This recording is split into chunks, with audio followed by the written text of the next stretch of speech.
신약성경 누가복음 2장 8절에서 14절까지의 말씀을 제가 대표로 봉독하겠습니다. 누가복음 2장 8절에서 14절까지의 말씀입니다.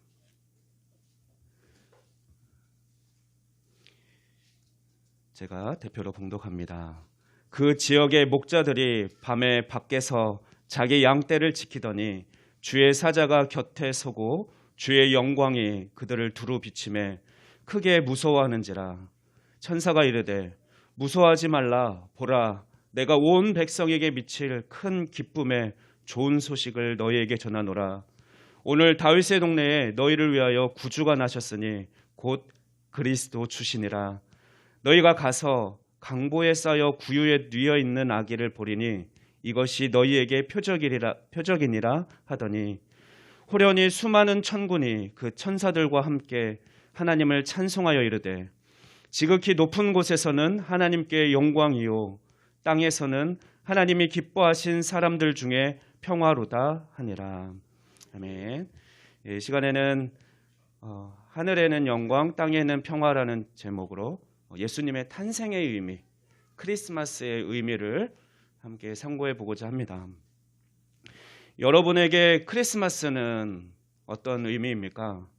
아이들에게 크리스마스를 물어보면 요즘 아이들 대부분 저도 어렸을 때 그랬을 것 같은데요. 선물 받는 날. 그래서 1년 동안 또 어떤 아이는 요즘 당당하게 우리 주연이 같은 경우 그러는데 이번 크리스마스 때 뭐 사줄 거야? 이거 사주면 좋겠다. 자기가 요즘 인터넷 쇼핑하니까 엄마 휴대폰 갖다가 장바구니에 이렇게 담아놓기도 하고 그렇게 합니다. 그리고 많은 아이들이 크리스마스 하면 사실 예수님보다는 산타클로스나 또는 루돌프를 먼저 떠오르기도 하죠. 또 연인들은 어떻습니까? 이날을 손꼽아 기다리면서 사랑을 고백하기도 하고 자기들끼리 진하게 데이트를 즐기는 날로 그렇게 크리스마스를 자신들을 즐기는 날로 자신들이 기뻐하는 날로 그렇게 보내고 있습니다. 또 힘든 일에 지친 우리 어른들은 어떻습니까? 휴일 중에 하루로 또 여기면서 그냥 마음껏 편하게 쉬면서 텔레비전도 보고 또는 영화도 보고 이렇게 하는 날로 이렇게 누릴 것입니다. 그런데 여러분은 지금 이 시간 어떻게 하고 있습니까? 네, 함께 모여서 예배를 드리고 있습니다. 억울합니까? 앞선 것처럼 선물도 주고받고 파티도 하고 또 이렇게 푹 쉬어야 되는데 휴일인 오늘까지도 나와서 이렇게 예배 드려야 돼. 내일 또 주일날 또 나오는데 내일 같이 예배 드리면 안 돼? 이렇게 생각하신 분 계십니까?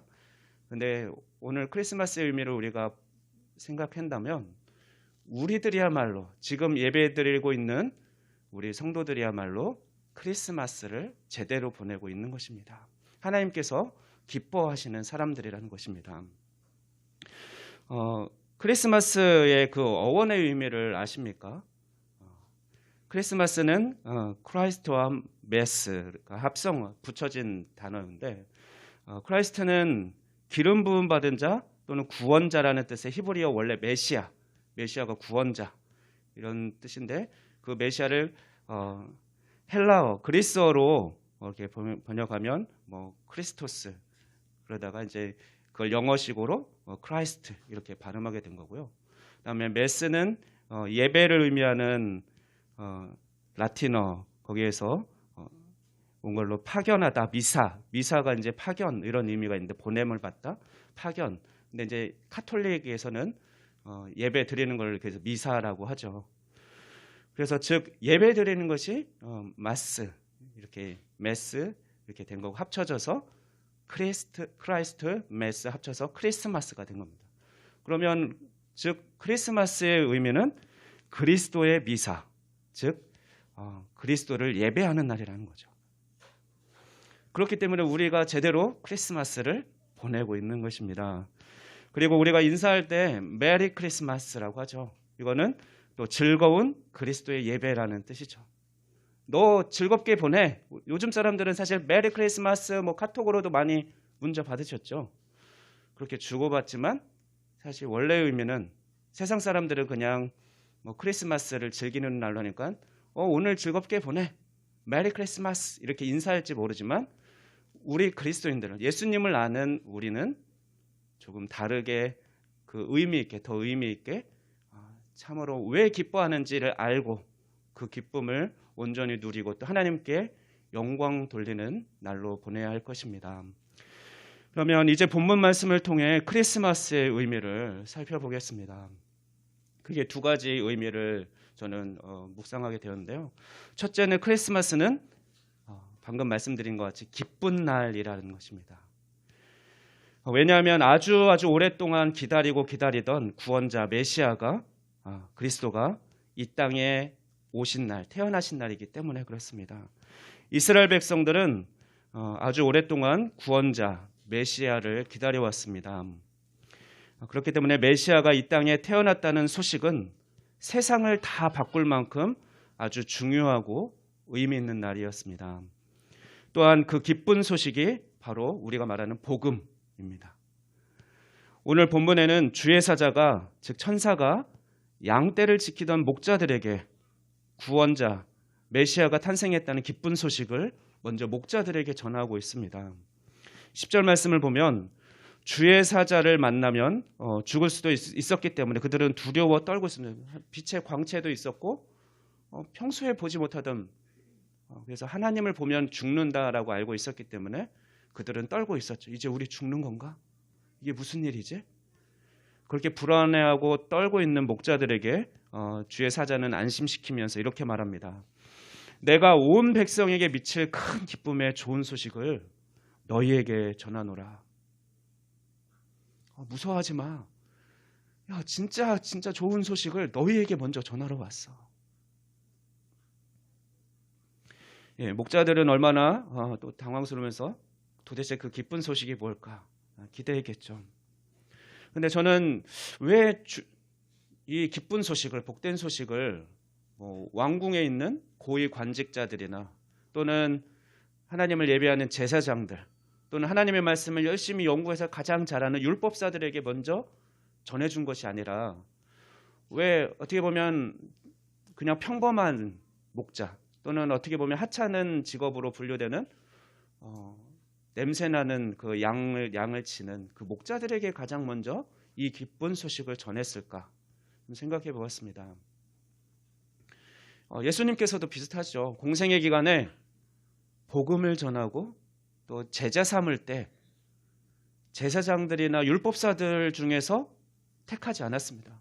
하나님의 말씀을 잘 아는 사람들, 좀 어느 정도 포지션상 또 영향력을 미칠 사람들을 예수님은 택해서 그들을 제자 삼지 않으셨습니다. 소위 말하면 나는 죄인입니다. 가진 것이 없습니다. 부족합니다. 라고 고백하는 그런 어부들이나 세리들, 손가락질 받고 있는 그런 사람들을 예수님은 먼저 그들에게 복음을 전하셨고 또 그들을 제자 삼아 주셨습니다. 그 이유는 목자들이야말로 그렇게 복음을 전했을 때 기쁘게 받아들일 수 있는 사람들이었기 때문에, 즉 바꿔 말하면 목자들이야말로 하나님께서 예비하신 하나님의 택한 백성들이기 때문에 그들에게, 그러니까 들을 만한 자들에게, 복음을 받아들일 만한 자들에게 가장 먼저 천사가 복음을 전했다라는 것입니다. 예수님께서도 제자를 선발하실 때, 모으실 때 제사장이나 고위 관직자들 또는 율법사들에게 복음을 전하고 또 그들을 제자로 삼지 않은 이유는 그들이 그 전하는 말을, 복음을 무시하고 아마 오히려 비웃고 멸시했을 것이기 때문에 그렇습니다. 만약에 주의 사자가 오늘 이 예수님이 탄생한 기쁜 소식을 제사장이나 율법사들에게 전했다면 어땠을까요? 무시했겠죠. 무슨 소리야 지금 다윗 왕가는, 왕의 자녀는 그런 데서 예수님이 태어난다고, 메시아가 나타난다고?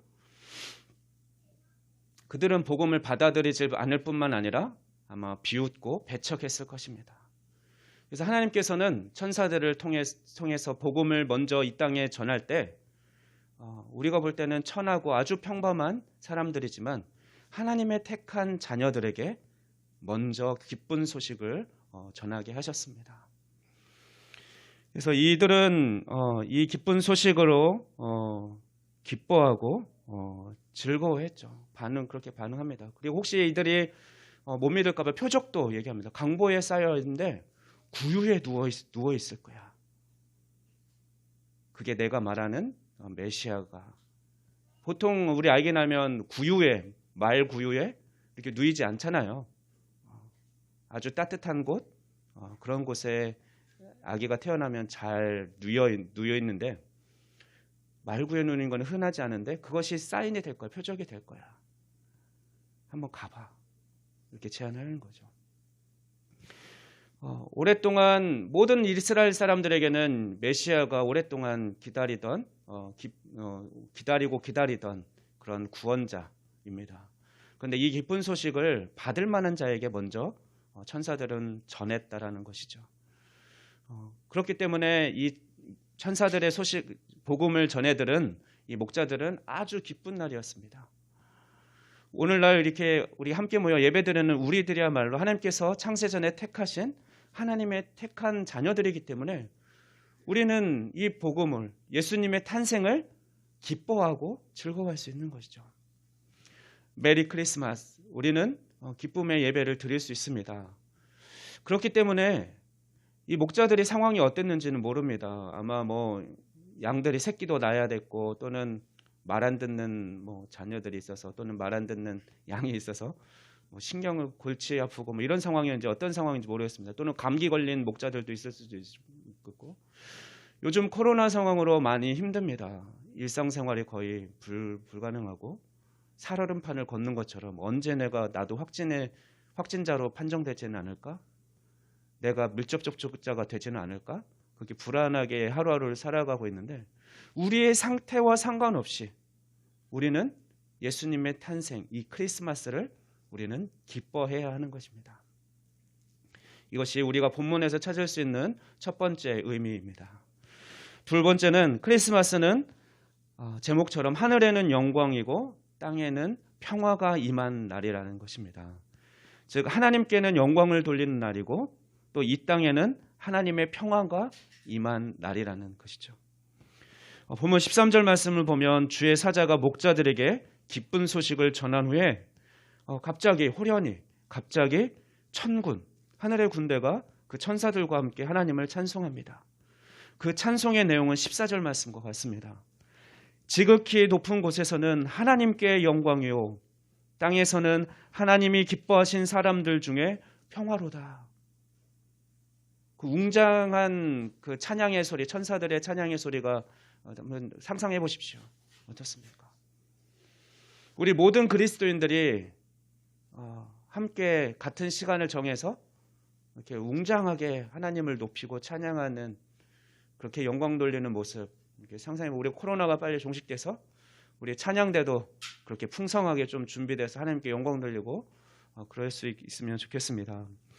천사들은 영원하시고 또 전능하신 하나님의 아들 예수님이 하나님이신데 그 때를 기다린 거죠. 계속 때를 기다리다가 이 구원 계획은 창세전부터 하나님이 어떻게 이 세상을 구원하실지 계획하셨던 그 계획이고 하나님의 때를 기다리고 아주 오래 기다리셨던 그런 뜻을 이루신 날이죠. 예수님이 종의 형체, 인간의 몸을 입고 이 땅에 오셨습니다. 천사들은 이것을 알고 있었던 거죠.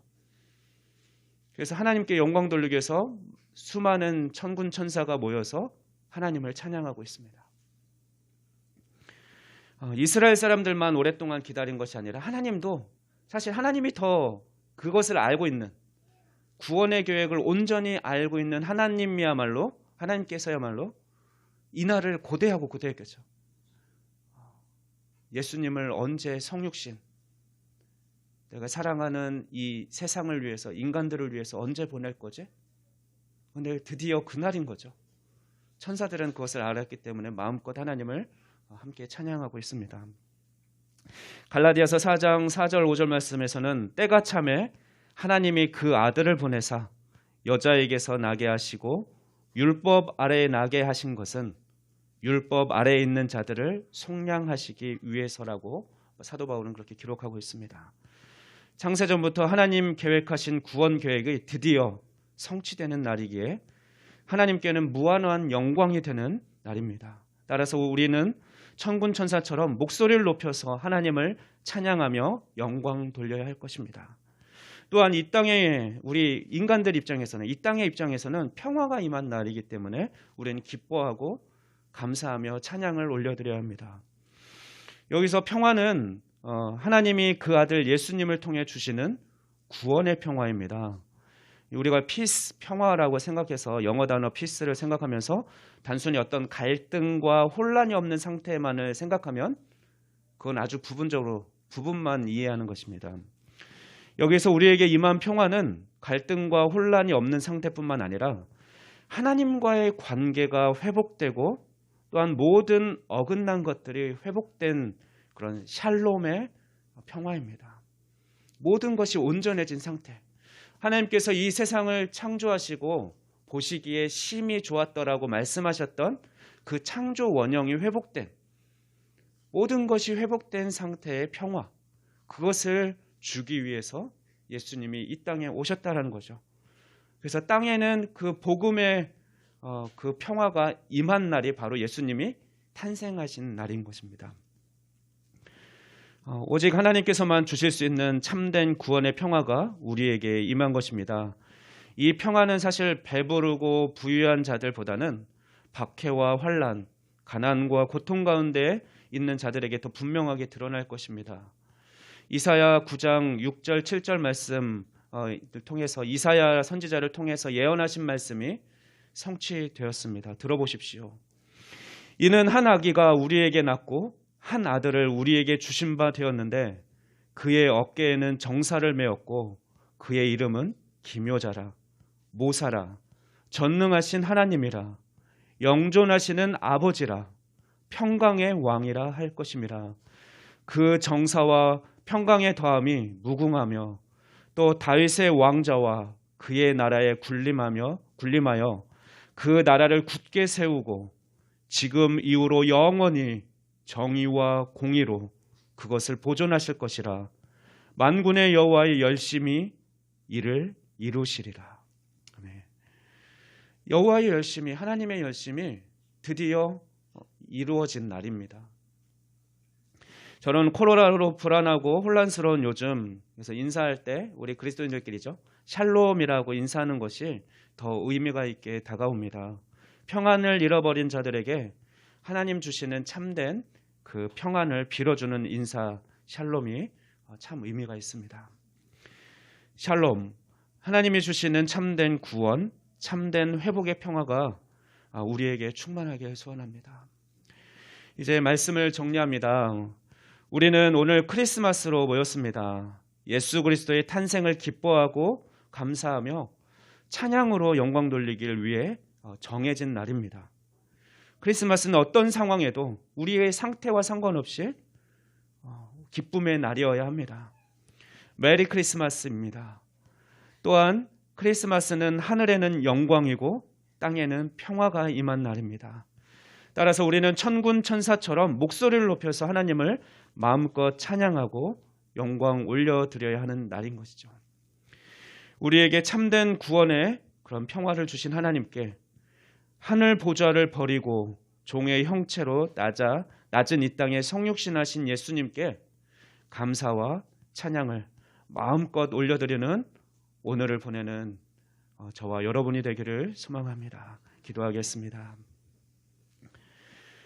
우리의 구원자로 오신 만왕의 왕이신 예수님을 찬양합니다. 죄악 속에서 어둠과 절망 가운데 살아가던 인생들에게 빛으로 또 생명으로 오신 예수님을 찬양합니다. 원하옵기는 이 구원의 기쁜 소식이 전 세계에 널리 퍼지게 하셔서 코로나19로 지친 인생들에게 참된 위로와 소망이 되게 하시고 구원의 역사가 많이 일어나길 소망합니다. 구원의 역사를 이루시고 주님 영광받아 주시옵소서. 이 구원의 역사에 또한 우리를 사용하여 주시옵소서. 우리가 이 기쁜 소식을 우리가 살아가는 동안, 남은 인생을 사는 동안 널리 전하는 자들로 우리를 사용하여 주시옵소서.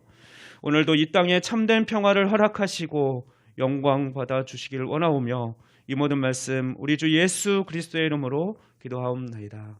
아멘.